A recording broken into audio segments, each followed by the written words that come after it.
It's day 4 of the 2016 21st International AIDS Conference in Durban, and the KwaZulu-Natal Provincial Government leadership has met with business to help in the fight against HIV-Aids. MEC for Economic Development, Tourism and Environmental Affairs, Sihle Zikalala, and the MEC for Health, Dr. Sibongiseni Dhlomo, in partnership with the Durban Chamber of Commerce, met this morning to discuss health and development strategies for the province. Our SABC Reporter Blain Herman is on standby in Durban. A very good morning to you, Blain. Yeah, very good morning to you, Elvis. Good morning, everybody. Now, the KwaZulu-Natal Department of Health has actually launched a book detailing the amazing journey that was undertaken by nurses who were actually trained on how to administer ARVs. Now, the program is called NIMART, and it has been hailed as a great success, which has immensely contributed in getting about 1 million patients on ARVs. Let's find out more about this book. We're joined now live by the KZN Premier Willies Mchunu. Premier, thank you very much indeed for your time. You have the book in your hand. It's called Improving Access to Anti-Retrovirals. Firstly, let's just talk about the program itself, NIMART. What does it stand for and what's it all about? It stands for Nurses Initiative in Managing ARV treatment. And how successful has it been? Take us through this journey that these nurses... It's very much successful. We have said here that it's one of our great stories as a province, because this is the program that has managed us to get more than 1 million people on treatment. And you know how difficult it is to get people on treatment and to sustain them in treatment. And but beyond that, this is what has resulted in the reduction of mother-to-child transmission, but also reduction of deaths through AIDS-related infections.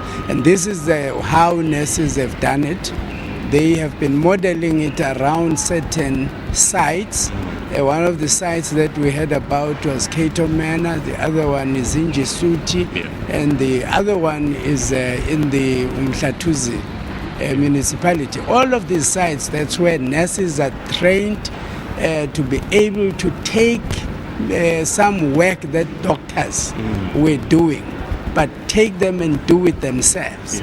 Up to today, more than 3,000 have been trained to run this program, and that's a life-saving program. Because it was initially doctors used to initiate ARVs, isn't it? Yes, it is. It used to be doctors, but the health department has then allowed that there must be some shifting of responsibility and task.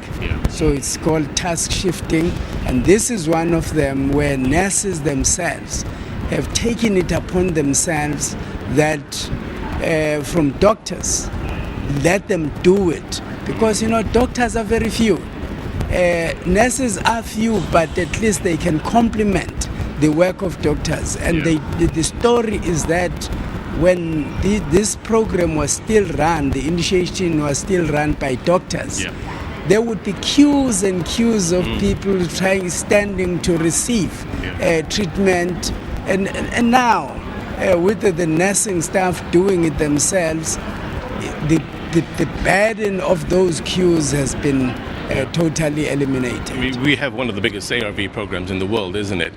Now, in September, ARVs will be available to people, all HIV positive people, regardless of their CD4 count.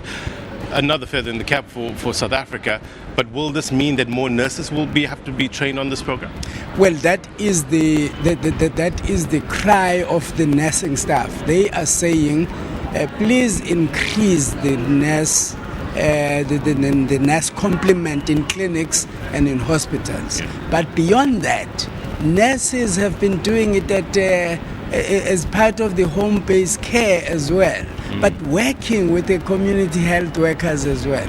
And they are crying that community health workers must be made a part of the system, of the health system. And we have made a commitment as KwaZulu-Natal to explore all of the methods that can strengthen the role of community health workers in the program. because you can't dispense with them. Yeah. Visiting patients, making sure, monitoring patients, and making sure that they take medication and that they really stick to treatment and do not abscond. Yeah. Because that's key, isn't it? Sticking to that medication. They have said that if you don't stick to medication, you increase the chances of resistance. Yeah. And Similar once to there is TB, resistance, yeah. exactly. Yeah. Just like TB, and you know that TB and HIV and AIDS are the twin sides of the same coin. It's a lethal combination, HIV and TB, isn't it? It's one of the highest killers of people living with HIV. Are you finding that the message is getting to the ground, on the ground, in terms of more community development initiatives, getting people more involved in preventative measures?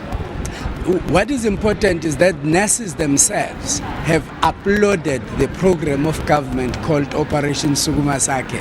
And this is a program where government has created what we call war rooms in each and every ward. And they are championed by councillors, they are owned by the community themselves, and they are run by the community themselves. And that is where all leaders, your religious leaders, your traditional leaders in that community play a role. And government is assisting that program to go up. And that is one of the programs that have added value to how NIMART can be sustained. Premier, thank you very much indeed for your time, Premier Willies Mchunu. If you can just maybe hold up that book, I don't know if our camera, Nati, if you can just zoom into it. It's called Improving Access to Anti-Retroviral, the KZN success story from the heart of NIMART nurses. There you go, the book launching, detailing the long journey that these nurses have undertaken. It has indeed contributed immensely to getting about over a million patients on ARV treatment. So it's basically celebrating health workers on the front line. Elvis?